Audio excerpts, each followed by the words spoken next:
So, ayan mga kabits, ano. Ito yung kanilang swimming pool. Hello, mother. Hello. Po.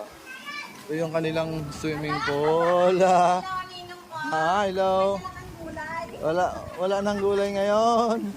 Okay, nag-beach naman pala itong aking inaanak na pumapayat. So, ito po yung kanilang swimming pool, ang Costa di Paraiso. Hi, hello. Ayan po yung kanilang kanilang gate. So, parang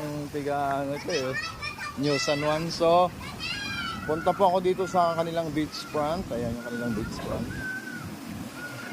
Ayun. Medyo malalaki ang alon at siyempre katatapos ng ulan mga kagulay. Pero pag summer po yan, parang ilog yan. Napakabanayad ng alon. So ito yung